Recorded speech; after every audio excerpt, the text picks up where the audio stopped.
నమస్తే. ఇన్నాళ్ళు నన్ను సపోర్ట్ చేస్తూ, ఎంకరేజ్ చేస్తూ మీ ప్రేమని నాకు అందిస్తున్న ప్రతి ఒక్కరికి కృతజ్ఞతలు. అలాగే ఈ వీడియో కూడా ఖచ్చితంగా మీకు ఉపయోగపడుతుంది. లైక్, షేర్ అండ్ సబ్స్క్రైబ్ చేసి మీ సపోర్ట్‌ని నాకు అందించండి. అలాగే ఈ వీడియో పట్ల మీకున్న అభిప్రాయాన్ని కామెంట్ సెక్షన్‌లో కామెంట్ చేసి తెలియజేయండి. ఇప్పుడు వీడియోని చూద్దాం. నమస్తే, వెల్కమ్ టు అవర్ ఛానల్. నేను పద్మిని. ముందుగా ప్రేక్షకులకి శ్రీ క్రోధినామ సంవత్సర ఉగాది శుభాకాంక్షలు. మరి ఈ ఉగాది ఎలాంటి ఫలితాలను ఇస్తోంది ద్వాదశ రాశుల వాళ్ళకి అనేది మనకి తెలియజేయడానికి మనతో పాటు సిద్ధంగా ఉన్నారు ప్రముఖ ఆధ్యాత్మికవేత్త, వాస్తు జ్యోతిష పండితులు శేషగిరిరావు గారు. మాట్లాడదాం. నమస్కారం అండి. క్రోధినామ సంవత్సరం వచ్చేస్తోంది. సో శోభకృత్నామ సంవత్సరం ఎంత అద్భుతమైనటువంటి సంవత్సరమో ప్రత్యేకించి చెప్పక్కర్లేదు. అందుకు ఏకైక నిదర్శనం రామచంద్రమూర్తి తన స్వస్థలానికి మళ్ళీ తిరిగి వచ్చినటువంటి వైనం చాలు శోభకృత్నామ సంవత్సరం ఎంత శోభాయమానంగా వెలుగొందింది అని చెప్పడానికి. ఇక ఈ సంవత్సరం వచ్చే పేరు క్రోధినామ సంవత్సరం. పేరులో అయితే క్రోధం ఉంది, మరి దాని నామాన్ని సార్థకం చేసుకుంటుందా అని కించిత్ భయం కూడా ఉంది. ఎనీవేస్, అసలు క్రోధినామ సంవత్సరం ద్వాదశ రాశులకి ఎలాంటి ఫలితాలను ఇస్తుంది ఒకసారి గ్రహ సంచారాన్ని గురించి వివరించిన తర్వాత ద్వాదశ రాశుల గురించి ఒకసారి తెలుసుకుందామండి. రైట్ అమ్మా. క్రోధీనామ సంవత్సరం ఉన్నట్టు పేరుకు తగ్గట్టుగానే ముఖ్యంగా ఈ మాట మరి కుజుడు రాజు అవటం. సో గ్రహాలన్నింటిలో కూడా కొద్దిగా కోపగ్రహం, అంటే అగ్రెసివ్గా ఉంటాడు కుజుడు. సో అందుకని మేష, వృశ్చిక రాశిలో జన్మించిన వాళ్ళకి సాధారణంగా షార్ట్ టెంపర్ ఉంటుంది ఎంతో కొంత. సో అలాంటి క్రోధీనామ సంవత్సరం, క్రోధీనామ సంవత్సరానికి రాజే కుజుడయ్యాడు. సో కుజుడయ్యాడంటే ఖచ్చితంగా మనం ఎవరికి చెప్పినా అదే చెప్తున్నాం. ఈ సంవత్సరం అంతా కూడా కొద్దిగా మనుషులు కోపతాపాలను అదుపులో పెట్టుకోకపోతే క్షణికావేశంలో ఏవో రకమైన తప్పులు చేసే ఇబ్బందులు అయితే ఉంటాయి అనే చెప్తున్నాం. దానికి అందులో ఈసారి మరి ఈ నవవిధ నాయకులు ఎవరైతే ఉంటారో వాళ్ళు కూడా మొత్తం ఎక్కువ చెడు గ్రహాలే వచ్చాయి. అంటే శనికి ఆధిపత్యాలు ఎక్కువ వచ్చాయి, కుజుడికి ఆధిపత్యాలు ఎక్కువ వచ్చాయి. సో బేసిక్గా ఈ రెండు పాపగ్రహాలు. సో అందుకని కార్య ఆచరణ మీద మనుషులకి ఇంకా మరింత మక్కువ పెరిగే అవకాశం ఉంది. సో అందుకని మరి ఎప్పుడైతే ఇలాంటి కార్యాచరణ ఉంటుందో దానికి కోపం తోడైనప్పుడు ఏమవుతాయో తెలుసు. కనుక ఈ నేర ఘోర పరిస్థితులు అయితే కొంత పెరిగే అవకాశాలు అయితే ఉంటాయి. సో దాంతోపాటు కొంత మంచి ఏంటి అంటే గనక ఈ విశ్వాసాలు, భక్తి విశ్వాసాలు ఏవైతే ఉంటాయో జనాల్లో ఆధ్యాత్మిక భావం అనేది పెరగడానికి ఉంటుంది. ఆధ్యాత్మిక చింతన పెరుగుతుంది. సంతోషం. సో అది కొంతవరకు మనకి ఎంతో కొంత కాపాడడానికి అది మనకు ఉపయోగపడటం అనేది ఉంటుంది. తర్వాత గురుడు రసాధిపతి అవటం వల్ల ఏంటంటే కొన్ని ఏదైతే ముఖ్యంగా ఆడవాళ్ళకి ఇష్టమైన బంగారము, తర్వాత వెండి ఇలాంటివి కొంతవరకు కంట్రోల్లోకి రావడానికి అయితే ఆస్కారం అయితే ఉంటుంది. అంటే మళ్ళీ ఇంకా పెరిగిపోకుండా గోల్డ్ రేట్స్ అవి కొంత రేట్లు మనకి నియంత్రణలో ఉండటం అనేది ఉంటుంది. కనుక అవి చెప్పదగిన పరిస్థితి. సో ఇక్కడ మనం చూసినప్పుడు ఇంకా ఇప్పుడు ఉగాది అనేది ప్రారంభం అనేది ధనుర్ లగ్నంలో అయింది యాక్చువల్గా. సో ధనుర్ లగ్నానికి మరి గురుడు పంచమంలో ఉన్నాడు. సో లగ్నాన్ని గురుడు సూచించడం అంటే ఇది ఇప్పుడు మనకి ధనుర్ లగ్నం అనుకోండి. సో గురుడు పంచమం 1, 2, 3, 4, 5. సో పంచమ స్థానంలో గురుడు ఉంటాడు కాబట్టి అంటే ఏదైతే గురుడు మరి మేలో మారిపోతాడు. మే 1వ తారీఖు మారిపోతారు కదా. సో మే వరకే మనకి ఉన్నంతలో బాగున్నట్టు. అంటే ఆ లగ్నాధిపతి పంచమంలో ఉంటాడు కాబట్టి ఎవరు ఎలాంటి ఇబ్బందులు ఉన్నా చివరి నిమిషంలో బయటపడడానికి ఉంటుంది. సో కానీ దానికి విరుద్ధంగా ఏమవుతుందంటే మే నుంచి గురుడు వృషభంలోకి రావటం. వృషభం అన్నది ఏంటంటే ఇక్కడ మనకి ఇందాక మనం ఇది వృషభం అనేది శుక్రుడు రాజు, ఈయనేమో మన దానవుల రాజు, ఈయన దేవతల గురువు, ఈయన దానవుల గురువు. సో వీళ్ళిద్దరికి నిజానికైతే శత్రుత్వం ఉంది. సో ఇక్కడ మరి శత్రు రాశిలోకి గురుడు ప్రవేశించడం అనేది ఉంటుంది. సో వృషభ రాశిలో. సో ఆ వృషభ రాశిలోకి గురుడు ప్రవేశించినప్పుడు ఏమవుతుంది అంటే ఇందాక మనం చెప్పాం ముఖ్యంగా ఏదైతే ఈ స్త్రీ సంబంధించిన వ్యవహారాలు ఏవైతే ఉంటాయో, లేదు ఇప్పుడు రాజకీయాల్లో స్త్రీల ఆధిపత్యం ఉంది, వాళ్ళ ఇచ్చే ఏవైతే సలహాలు సూచనలు ఉంటాయో అవి కొంత వాదాలకు వెళ్ళడానికి అవకాశం ఉంటుంది. ఇంకా ఇంట్లోకి వచ్చేప్పుడు కూడా స్త్రీల మూలకంగా ఏవో రకమైన చికాకులు ఎదురవడానికి అవకాశాలు పెరుగుతాయి. సో తర్వాత రెండోది వచ్చేప్పటికి ఏంటంటే ఇక్కడ వృషభం నుంచి చూసినప్పుడు ఏంటంటే ఇక్కడ గురుడికి రాహు వ్యయస్థానం లాభస్థానంలోకి ఉంటాడు. సో ఈ లాభస్థానంలో ఎప్పుడైతే మరి రాహు వృషభానికి ముఖ్యంగా వృషభ రాశి వారికి తర్వాత వచ్చేప్పటికి ఇది వృషభ రాశి అనుకోండి, ఇక్కడ లాభంలో గురుడు ఉంటాడు. ఇది ఉంటుంది. తర్వాత ఇప్పుడు కొత్తగా పుట్టే వాళ్ళ గురించి చెప్తున్నాను. సో వృషభ రాశిలో ఎవరైతే జన్మిస్తారో వాళ్ళు కంపల్సరీ సర్పదోషం ఉంటుంది. సర్పదోషం ఉంటుంది.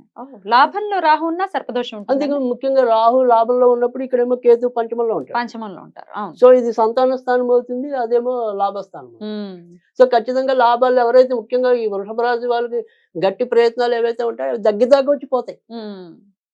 ఇక్కడ ఈ బుద్ధి అనేది వాళ్ళకి సరిగ్గా ఉపయోగపడదు. ఉమ్.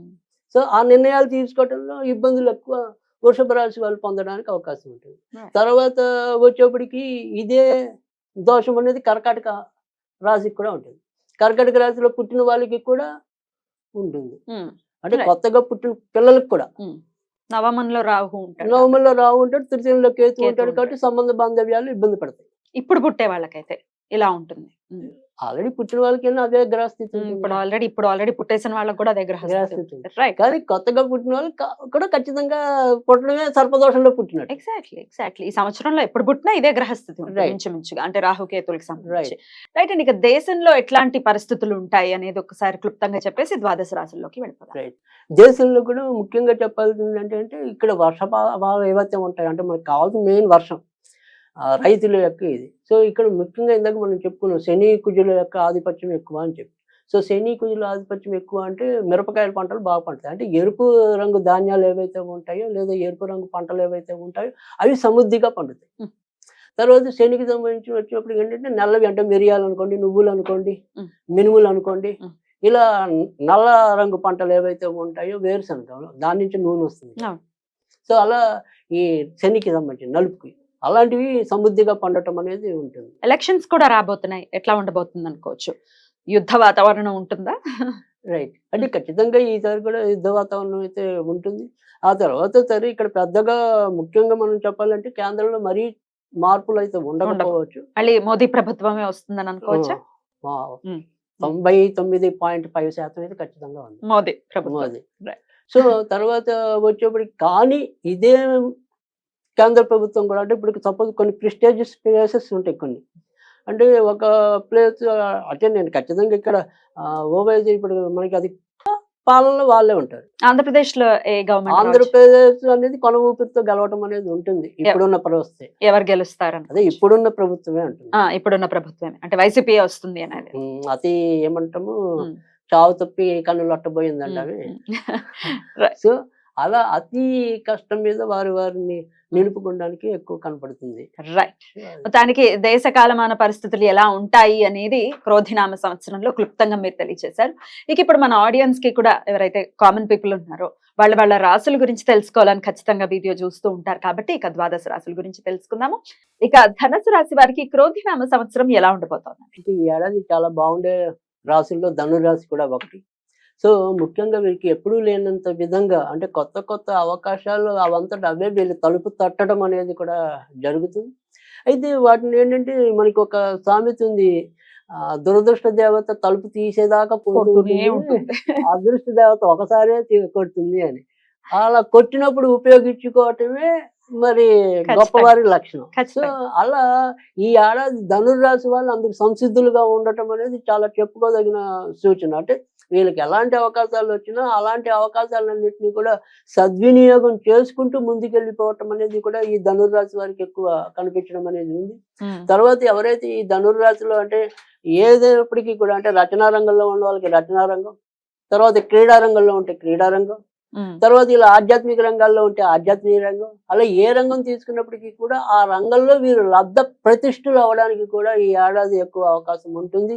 కొత్త పదవులు బిరుదులు వీళ్ళని వరించడానికి కూడా ఆస్కారం అయితే ఎక్కువ కనిపిస్తుంది. ఇంకా జాగ్రత్త పడాల్సిందల్లా ఏంటంటే వీరికి ఏమైనా సరే దీర్ఘకాలిక రోగాలు అంటే వ్యక్తిగతంగా అంటే మధుమేహం కానీ రక్తపోటు కానీ ఇలా దీర్ఘకాలిక రోగాలు ఎవరైతే ఉంటారో వాళ్ళు మాత్రం జాగ్రత్త పడాలి. ఎందుకు జాగ్రత్త పడాలి అంటే వీరికి ఇందాక చెప్పుకున్నాం రకరకాల అవకాశాలు చుట్టుముడతాయి, వీళ్ళు దాంట్లో నిమగ్నమైపోతారు. సో దానివల్ల ఏమవుతుంది, విరామం లేకుండా పనిచేయడం అనేది ఉంటుంది. సో విరామం లేకుండా పనిచేసినప్పుడు ఏమవుతుంది, ఈ దీర్ఘకాలిక రోగాలు నియంత్రణ ఉండవు. కనుక ఎప్పటికప్పుడు ఎంతో కొంత మనం విరామం తీసుకుంటూ పనిచేస్తూ ముందుకెళ్తే కనుక ఎలాంటి ఉపద్రవం లేదు. తర్వాత వచ్చేప్పటికి ఏంటంటే ఇటు గురుడు పంచమంలో ఉన్నా షష్టమంలో ఉన్నా కూడా మేలు చేయడం అనేది ఉంటుంది కాబట్టి ఆ రకంగా కూడా వీరికి ఏమి ఇబ్బంది కనపట్లేదు. అంటే ఎప్పుడు ఎలాంటి వ్యాధి వచ్చినా ఓకే తొందరగానే బయటపడతారు. ఉమ్. కానీ ఆ రూపేణ ఎంతో కొంత ఖర్చు అవడం అనేది కూడా కనిపిస్తుంది. ఇక ఆ తర్వాత ఎన్నో కాలం అంటే ఇప్పుడు కొంతమందికి ఒక్కొక్క చిరకాల స్వప్నం అనేది ఉంటుంది. ఉమ్. అంటే నాకు నటించడం ఇష్టం అనుకోండి. అందుకు తగిన అవకాశం ఈ ఏడాది లభిస్తుంది. Right. నేను ఎప్పుడో ఒక అందమైన ఇల్లు కట్టుకోవాలనుకున్నాను అనుకోండి. దానికి సంబంధించిన ప్రణాళిక ఈ ఏడాది సిద్ధమవుతుంది. Yeah. సో అంటే ఎవరెవరు ఏకి ఒక డ్రీమ్ ఉంటుంది కదా. చిరకాల వాంఛ తీరుతుంది. రైట్. ఈ ఏడాది చిరకాల వాంఛ తీరే వాటిల్లో ధనుర్రాశి ఒకటి. సో అందుకని ధనుర్రాశి వారికి కావాల్సింది ఏంటంటే కొద్దిగా విరామం తగినంత తీసుకుంటూ ఉండటం, ఆహారం అనేది సమయానికి తీసుకుంటూ ఉంటాం. సో ఈ రెండు కూడా వీరు జాగ్రత్త తీసుకుంటే ఈ ఏడాది వీళ్ళది కూడా అద్భుతమైన కాలం అనేది చెప్పాల్సి ఉంటుంది. సో అయినప్పటికీ కూడా అంటే ఇలాంటి ఆహార పానీయాలు ఇలాంటివన్నీ కూడా జాగ్రత్తగా ఉండడానికి కానీ లేదా ఈ అవకాశాల్లో మరింత వీరి యొక్క సామర్థ్యం మెరుగుపరచుకోవడానికి కానీ వీరు ఈ ఏడాది ఎక్కువగా సుబ్రహ్మణ్య స్వామిని పూజించారు.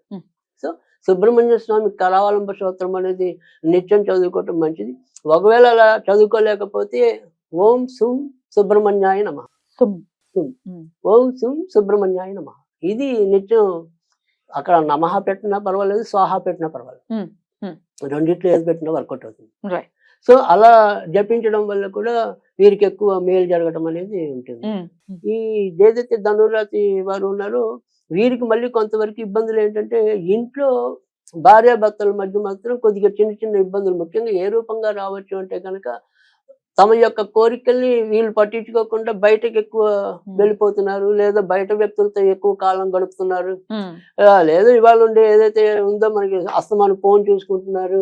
ఇలాంటివి ఏవైతే చిన్న చిన్న చిటపటలు ఉంటాయో ఆ చిటపటలన్నిటినీ కూడా ఈ ఏడాది కూడా వీళ్ళ ఇంట్లో కొద్దిగా ఫేస్ చేయాల్సిన అవసరం అయితే ఉంటుంది. ఇంకా ధనురాశిలో జన్మించి ఇంట్లో ఎవరైనా సరే శుభకార్యాల కోసం వేచి ఉంటే ఆడపిల్లలు అనుకోండి మగపిల్లలు అనుకోండి ఆ శుభకార్యాలు ఏడాది పూర్తి చేస్తారు. ఆ శుభకార్యాలు. సో అందుకని ఖచ్చితంగా ధనుర్రాశి వారికి అంటే వారి వ్యక్తిగత అభివృద్ధితో పాటు ఇంట్లో కళ్యాణం కోసం వేచి ఉండి ఆ రకమైన బాధ్యతను కూడా నిర్వహించగలుగుతారు సక్రమంగా. కనుక ఆ రకంగా కూడా వీరికి ప్లస్ పాయింట్ అనేది కనిపిస్తుంది.